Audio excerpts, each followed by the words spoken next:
Loving can hurt. Loving can hurt sometimes, but it's the only thing that I know. When it gets hard, you know it can get hard sometimes. It is the only thing that makes us feel alive.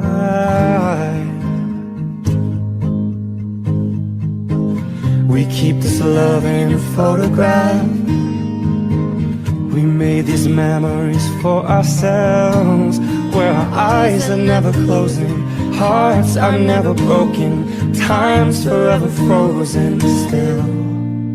So you can keep me inside the pocket of your ripped jeans, holding me closer till our eyes meet. You won't ever be alone. Wait for me to come home. Loving can heal. Your loving can mend your soul, and it's the only thing that I know. I swear it will get easier. Remember that with every piece of you. And it's the only thing we take with us when we die.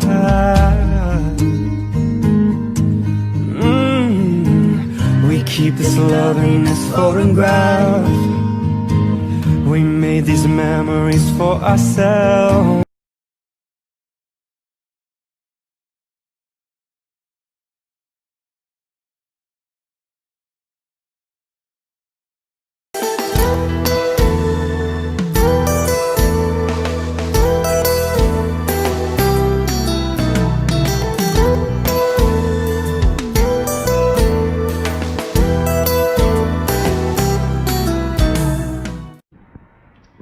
Olá, sejam todos bem-vindos para mais um estudo do Livro dos Espíritos. Antes, eu convido a nossa irmã Franciele para fazer a prece inicial.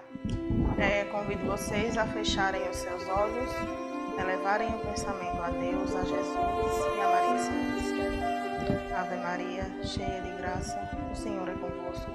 Bendita sois vós dentre as mulheres, bendito é o fruto do vosso ventre, Jesus. Santa Maria, Mãe de Jesus, rogai por nós endividados, agora e na hora do nosso desencarne, que assim seja.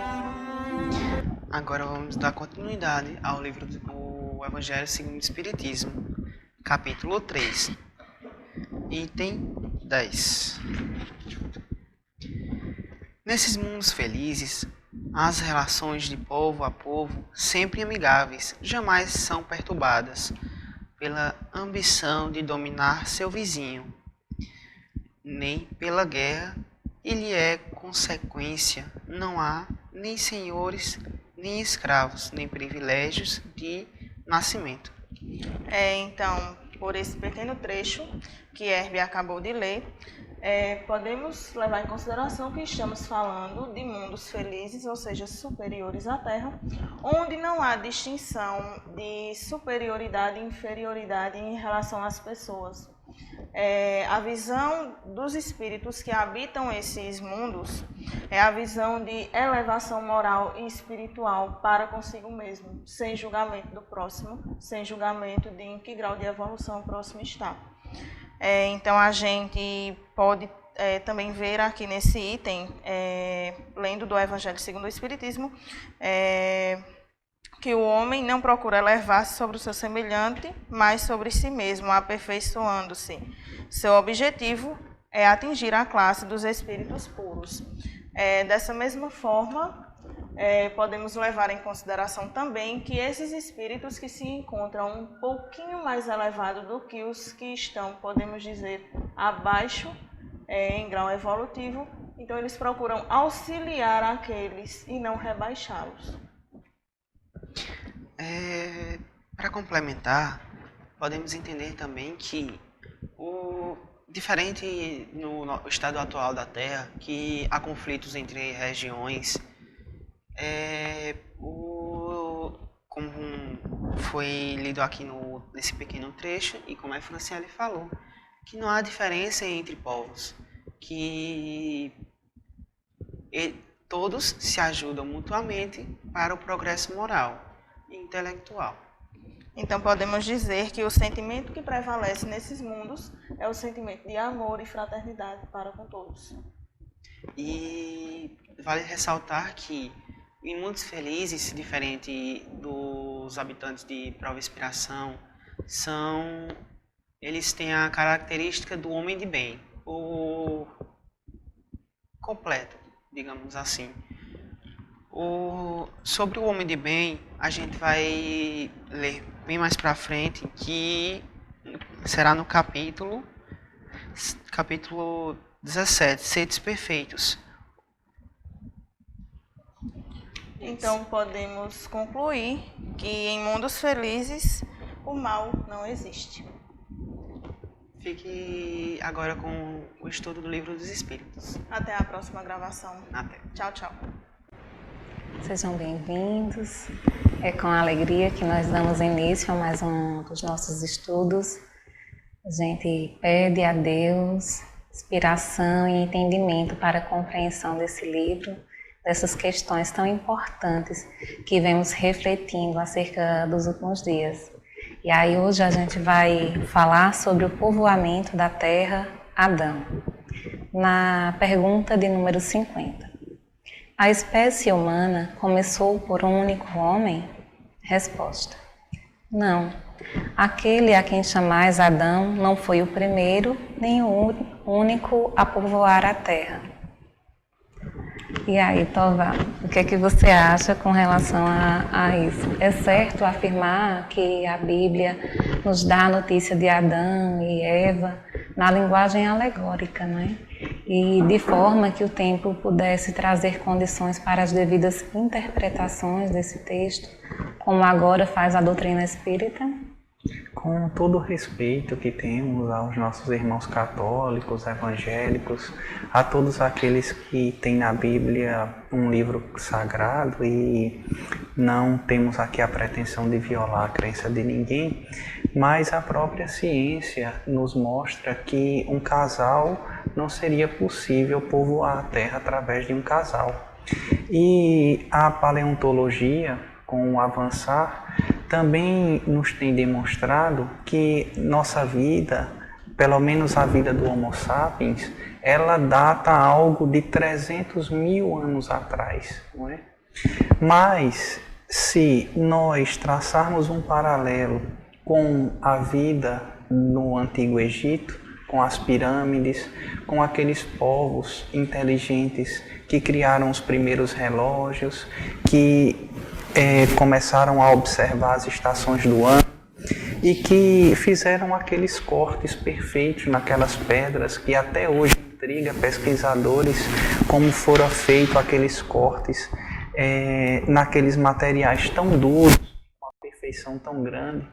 Como é que foi transportada aquelas pedras, não é? Toneladas e toneladas de material foram transportadas, de que maneira isso foi feito, porque essas minas, esses rochedos estão muito distantes de onde foram construídas essas pirâmides.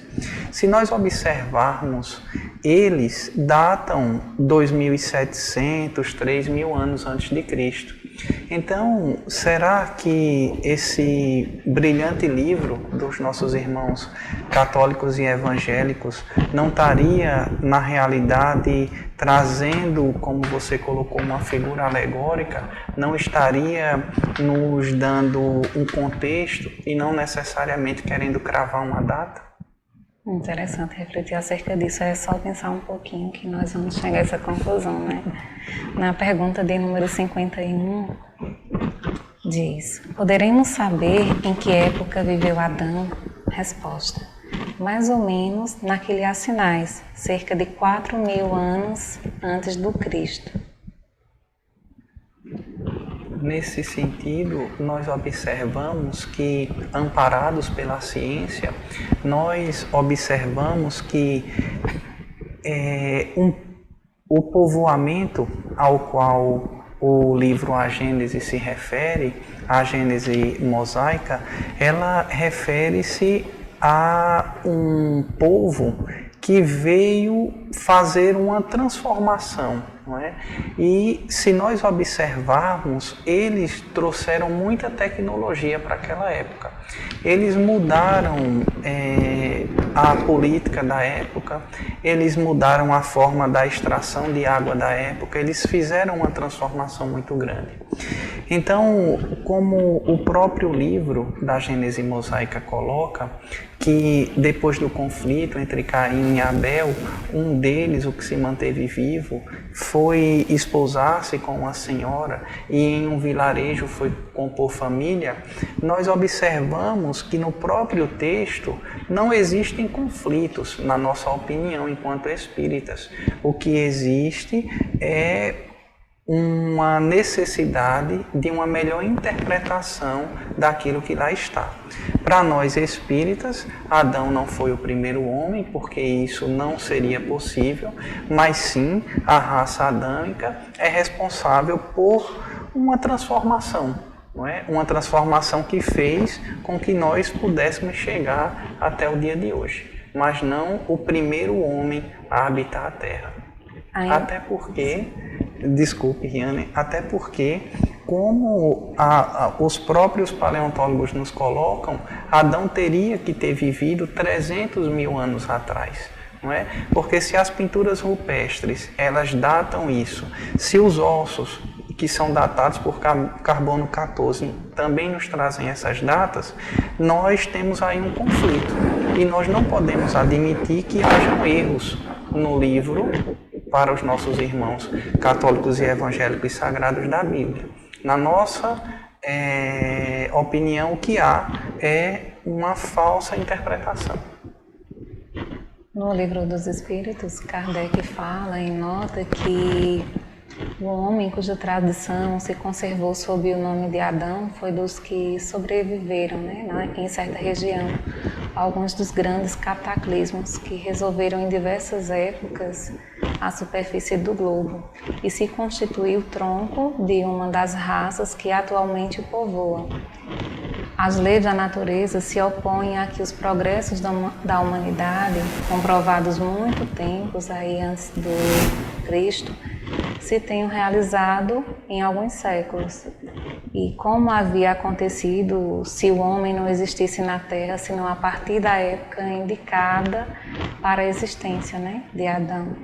Muitos, com mais razão, consideram Adão um mito, ou uma alegoria que personifica aí as primeiras idades do mundo. Nós poderíamos fazer um comparativo ou indo buscar nas datas históricas aquele cataclisma que aconteceu há 2.800 anos atrás, antes da era do Cristo, em que inundou diversas cidades e submergiu outras cidades que ainda hoje estão sob a água. Nós poderíamos identificar que é possível que haja ou que essa história esteja sendo contada na Gênese, não é? Então, eu acho que os nossos irmãos teólogos, as pessoas que se propõem a estudar esse livro sagrado, é quem teriam mais propriedade e que precisam se debruçar em cima disso a fim de resolver esses conflitos que para nós, enquanto espíritas, simplesmente não existem, porque nós não acreditamos em Adão como o primeiro habitante da Terra. Entrando ainda no assunto diversidade das raças humanas. De onde provém as diferenças físicas e morais que distinguem as raças humanas na Terra? Resposta: do clima, da vida e dos costumes. Dá-se aí o que se dá com dois filhos de uma mesma mãe, que, educados longe um do outro e de modos diferentes, em nada se assemelharão quanto ao moral. É verdade. nós temos duas coisas a apreciar nessa resposta. Primeiro, a questão da modificação que o nosso DNA sofre de acordo com a localidade em que nós habitamos. Se, como exemplo, nós pegarmos aquela população que vive em altas altitudes, como os Chipas, por exemplo, nós observamos que os batimentos cardíacos deles são diferentes, a forma de oxigenação é diferente. Então, eles, por estarem submetidos à altitude, a altas elevações, eles têm uma forma de saturar o oxigênio diferente da nossa, mais eficiente do que a nossa, vamos dizer assim. Da mesma maneira que, se nós formos às tribos africanas, nós vamos perceber que aqueles que lá estão, eles conseguem trabalhar em altas temperaturas, regulando a temperatura do seu corpo para que não entre em colapso. Então nós percebemos que, de acordo como nós estamos distribuídos no globo, como nós estamos distribuídos na Terra, o nosso corpo, ele aprende a conviver naquele local e vai acontecendo a depuração do DNA para aquela localidade, e aí nós temos as diferenças de cor, nós temos as diferenças de padrão de altura, nós temos as diferenças que nos fazem fisicamente diferentes um do outro. Em relação à moralidade, nós também observamos que a família é uma instituição da qual, sem ela, não seria possível, não será possível, a implantação da fraternidade universal. Porque se aqueles que aqui estão há mais tempo não conseguirem implementar conceitos naqueles que estão chegando agora, nos mais jovens, conceitos de que nós temos que fazer o bem aos nossos semelhantes, porque só trabalhando no bem é que poderemos encontrar a felicidade, que é mais inteligente ser bom do que ser ruim, porque a partir do momento que eu sou bom e tenho o mundo inteiro para retribuir a minha bondade. Quando eu sou ruim com uma pessoa e eu tenho o mundo inteiro para ser ruim, como eu estou sendo ruim para aquela pessoa. Então, se os valores morais não forem aplicados com eficiência, vamos dizer assim, por aqueles que estão na condição de pais, nos papéis de pai e mãe nos dias de hoje, nós teremos diferenças de moralidade, como nós podemos observar os países que têm o menor índice de violência, não é? A Suécia, a Suíça, são países que raramente acontece um homicídio. Quando nós vimos aqui para a América do Sul, nós temos Brasil, nós temos Honduras, Venezuela, que estão entre os 10 países mais violentos do mundo. Não é? Do mundo, diga-se de passagem, do nosso mundo, da Terra. Não estamos falando do universo. Nós estamos resumidos ao nosso globo. Então, por que na Suécia as pessoas são educadas e não se matam tanto, e por que no Brasil são tão violentas? Né? Onde se deu essa problemática? Essa problemática se dá exatamente na aplicação dessas leis morais, na eficiência da aplicação dessas leis. Porque se nós consideramos Deus soberanamente justo, se eles tivessem criados os suíços ou os suecos, pessoas que fossem mais evoluídas do que os brasileiros ou os hondurenhos, ele teria naquele momento cometido algum tipo de injustiça. E se ele criou todos simples e ignorantes, como nós veremos mais na frente, eles estão nessa condição porque se propuseram a isso. E nós precisamos nos propor, e para isso nós estamos aqui, para difundir essa boa nova, para difundir o bem e chamar cada qual a sua responsabilidade dos filhos, dos netos, dos sobrinhos que nós vamos deixar para o mundo.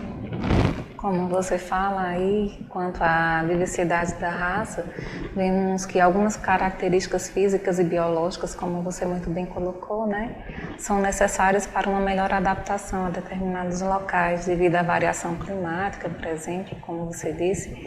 Quando vamos falar de diferenças morais, é claro, como um exemplo que não é um fator determinante, você ter nascido em uma região, né, ou uma família para dizer que tem isso ou aquele atributo moral.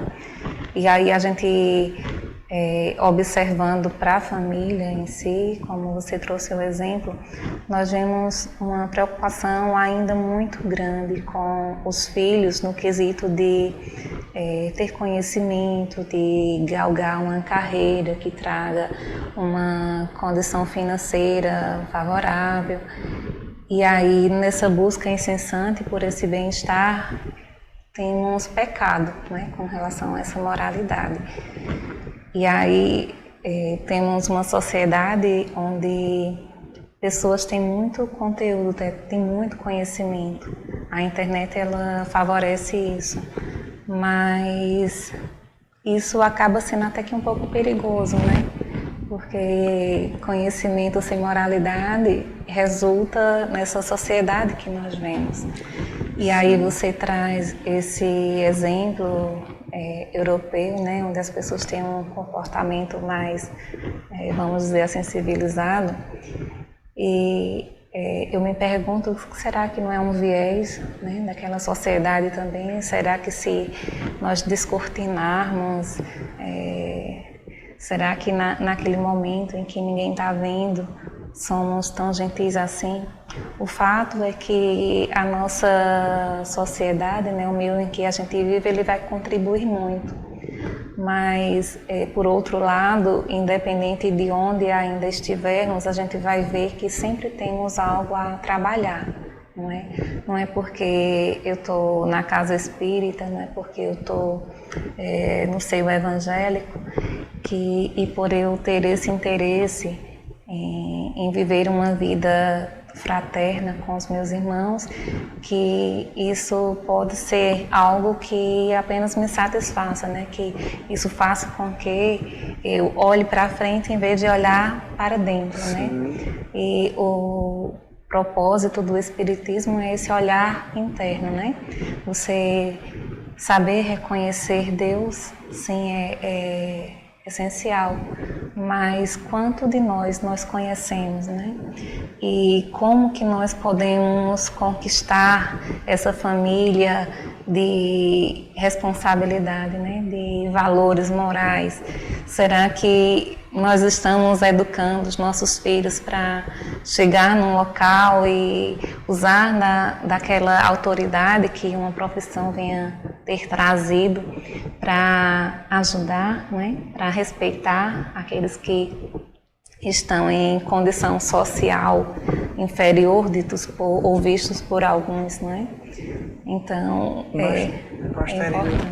é muito importante essa colocação que você faz, exatamente para nos mostrar que a condição de maior moralidade de um povo, ou como você bem colocou, a moralidade, ela, para nós, enquanto espíritas, ela está pautado no cumprimento de conceitos éticos, não é?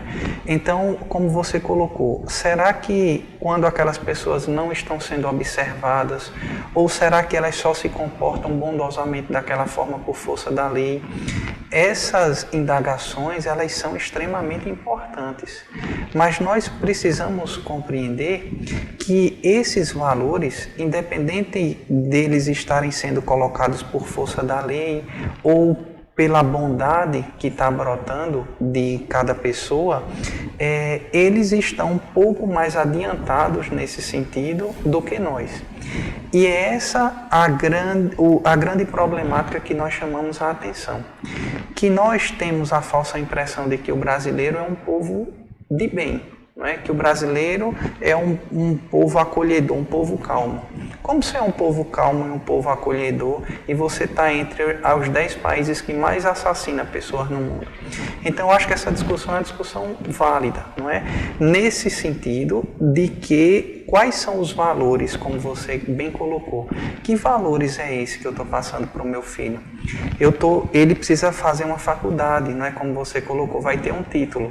Mas quando ele tiver esse título, ele vai usar isso de que maneira?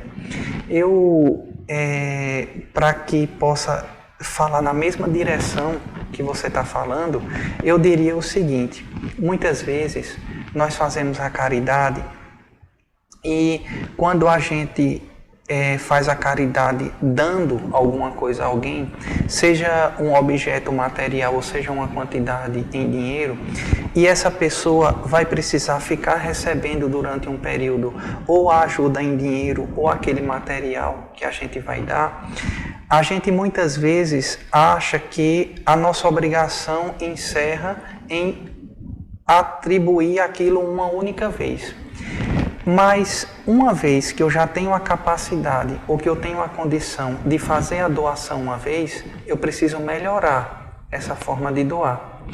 Essa doação que eu estou fazendo, ela está machucando aquela pessoa de alguma maneira, ela está envergonhando aquela pessoa de se sentir diminuído porque está recebendo algo que eu estou doando. Então, essa é uma problemática em que talvez nós ainda não tenhamos pensado em discutir ela agora, porque nós não chegamos nem na primeira caridade ainda. Mas é importante que nós não nos conformemos na situação que nós estamos. E que, se existem locais em que a moralidade ou a pacificidade está mais adiantada do que a gente, é porque eles laboraram para aquilo, não porque Deus os escolheu ou colocou eles numa posição privilegiada perante a nós ou qualquer outro povo. Essa problemática acaba apontando, né, sempre para nós mesmos, tudo a partir de nós, né? Então, que nós possamos ter essa disposição, né, de olhar como é que a gente está se comportando, como que nós estamos sentindo, né, as questões que nos vêm e como estamos lidando, devolvendo essa energia, né, para os demais. Então, a gente fica em pé, já no nosso horário, agradecer.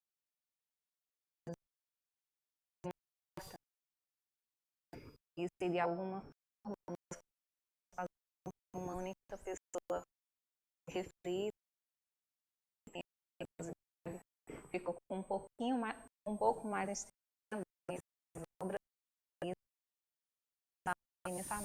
Então, a gente está para essa foi a prece.